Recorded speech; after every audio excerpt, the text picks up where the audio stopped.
It feels like things are changing fast. Do you feel that? Absolutely. Where are they going? Can my kids have kids and live in this beautiful place called America? Will it still be beautiful? Will it be all low-income housing? Like the boomer brain always reverts to the most tired cliche. So recently, Tucker Carlson discussed how the U.S. political system is changing and changing fast in this new age with the new media and all sorts of other dynamics that are new to our world. What's there to apprehend? What is there to be optimistic about? He covers these topics in this clip with Auron MacIntyre. So let's get his take on this. Please like the video and subscribe to the channel. We're sitting in the wilderness for decades and decades. And that's why I think the conservative movement was so intellectually impoverished for so long. We forced all of our brightest minds into the wilderness because they kept saying things that didn't jive with kind of a neocon agenda, and they had to be driven from polite society. And nobody said anything. And at the center of so much of that was William F. Buckley Jr., who, I think had good qualities for sure. I'm not, it was awfully nice to me, I will say. So I don't hate the guy or anything, but in retrospect, he really served one meaningful role in his life, which was to keep a certain variety of nationalism out of the conservative canon. Yeah, I think we can see this over and over again. You even think of a guy like Russell Kirk, right? Wrote The Conservative Mind, one of the intellectual giants defining the movement, and more or less got canceled because he had made one too many jokes about the capital of the United States being in Tel Aviv. Like that's all it took for you to get shoved off. You can have this monumental career and this critical position, and you can, no longer be allowed in polite society, no longer get invited to the right dinners if you have, the wrong opinions. It feels like things are changing fast. Do you feel that? Absolutely. Where are they going? Well, before we get that, I want to comment on William F. Buckley. He's exactly right. William F. Buckley, he's way more charitable toward than I would be. I think he's one of the preeminent villains of the 20th century, and he really betrayed the old right's propensity to be non-interventionist by doubling down on the deep state, by writing these articles that said, hey, typically, the libertarian sensibilities are right. Big government's horrible. We don't want that many wars, but there's an existential crisis because of the Soviet Union, and because of the Soviet Union, we have to build our own totalitarian deep state within our own shores. I'm paraphrasing, but he essentially wrote that. And it was him that kind of kickstarted this new era of conservatism that was about exporting democracy. And ironically, this movement, these neocons, the neoconservative era took root. And these people were initially disciples of Trotsky, but instead of exporting the communist revolution, they would export democracy overseas. This only is changed in terms of the flavors, not the strategy. And Russell Kirk is an American hero too, if you ask me. The old right, in so many ways, is much more superior to the new right. They're going to go to a lot of interesting places. As you pointed out, the news sphere, and more importantly, the narrative sphere, has disintermediated, right? We're no longer completely reliant on a couple news channels and a couple big newspapers. And, at first, the right really liked this because it meant that they could get around, the left-wing control of all of these critical centers. But now people on the right are getting panicked because their narratives are also breaking down. They can no longer, you can't use the National Review and a couple of think tanks in DC to kind of dictate how people understand the world. don't even criticize National Review. I feel, it's like so, I don't think people even know what it is, do they? No one my age at this point, no. Right. So they're panicked, like Meghan McCain's all upset that people are saying things are just she's never heard before. But I feel like people like that are irrelevant now. Or maybe I'm just hoping that's true. No, I think that's increasingly the case. Again, I can't think of anyone who isn't paid in the Beltway, who is under 50, who cares what any of those people think. Yeah, more and more that is true regarding the culture and its opinions toward the neocon mentality. He's right about National Review, Bill Kristol's rag that no one reads anymore. Bill Kristol throwing all of his support behind Biden and the establishment liberals, of course, because they have the same foreign policy ideals.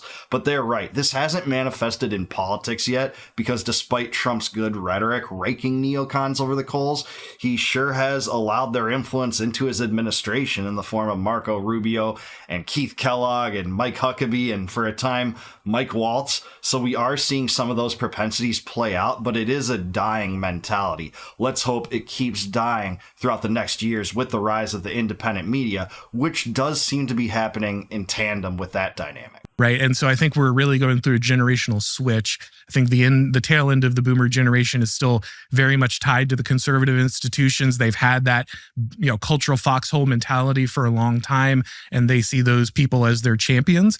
But I think everyone behind them recognizes that, hey, I followed these, platitudes for decades and they never did anything for me. And you know what I want to conserve? The ability of my family to have children. Amen. Amen. I completely agree. I've reduced my whole life down to that. That's it. That's my worldview. Can my kids have kids and live in this beautiful place called America? Will it still be beautiful? Will it be all low-income housing? No. You know what I mean? I think more and more the message that we don't live in an economic zone, but an actual nation is really resonating with people. Yes. Yeah, it probably is, but I will say, too, that what struck me about what he said before is that these conservative platitudes, the boomercon platitudes about limited government and following the Constitution, well, they're good platitudes, but they're not put into practice via policy whatsoever by conservatives once they get into office. Just if you want recent evidence of that, look at the recent CR and the big abominable bill and Trump dragging Massey for having the audacity to say, hey, no, spending's out of control. We're $37 trillion in debt, but he's the enemy now. And Lindsey Graham is worth an endorsement by Trump. That's exactly why Michael Malice says that conservatism is progressivism driving the speed limit. He's right. He successfully somehow turned the right wing into the party of just disposable culture, disposable identities, disposable people. Who cares if the trade policy revolutionizes your town and gets rid of all the jobs and everyone gets hooked on drugs? At least the free market won, right? No, I don't care. I care about my neighbor. I care about my family. I care about the community that we've built for generations. I shouldn't have to pick up my entire life and the many, many generations of social fabric that exists there to go move somewhere else every time you decide it's slightly cheaper to make something in China. That's not the way, that's not a conservative way to understand our society. And I think that's why you're seeing all of these institutions lose their power, because ultimately what people really care about preserving is the American people, the American way of life, the tradition and existence of the people around them.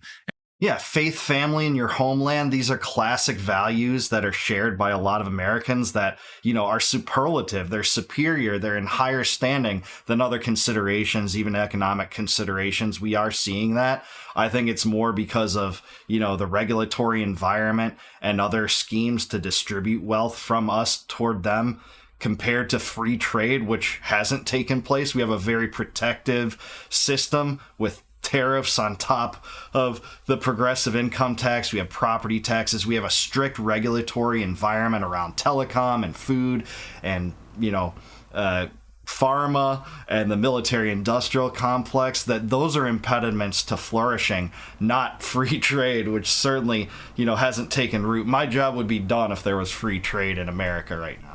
And I don't think you can sell them the idea that infinite foreign labor is worth taking a bunch of cruises at the end of your life and then making sure your kids can't own a home. Those things are no longer something that actually sells to, I think, the coming generations. No, I think they're rejecting it with real hostility. Yeah. Do they believe in democracy? Do they believe the current system can ever improve the country? I think at this point, democracy is just a shibboleth. I don't think it really means a whole lot to people. No. It's, what is our democracy? It's throwing the major candidate of the Republican Party in jail. That's democracy. That's how we protect our democracy, right? What does that phrase even mean at this point? I think it's defending Zelensky and funneling money to him when he shuts down churches, bans opposition parties, shuts down adversarial media agents, and expands conscription too. That's democracy too, right? Democracy. People are ready for a government that cares about them, elites that care about them, elites who know that they're ruling and know that they have an obligation to a specific group and are no longer just, using these people as pieces of exchange. So it sounds like what you think, not to put words in your mouth, but what you think is being rejected or going away is a fundamentally theoretical understanding of politics in the world that is just not satisfying. In the end, it doesn't serve anybody except for the people peddling the lie. What we're going to be staring down, living through, is an understanding of the world that's like much more practical and real. Like, are you improving my life? If you're not, leave.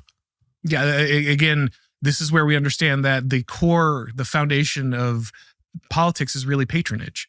What can you, the ruling class, those in charge, what kind of life can you provide for us? What can you protect? What are you doing? A very direct relationship, not abstractly. Are you signing a piece of paper, a treaty somewhere, in Western Europe that will theoretically secure my right to? No. What can the person next to me have children? Can the guy down the street take his kids to church, send them to school without worrying about whether they'll be shot?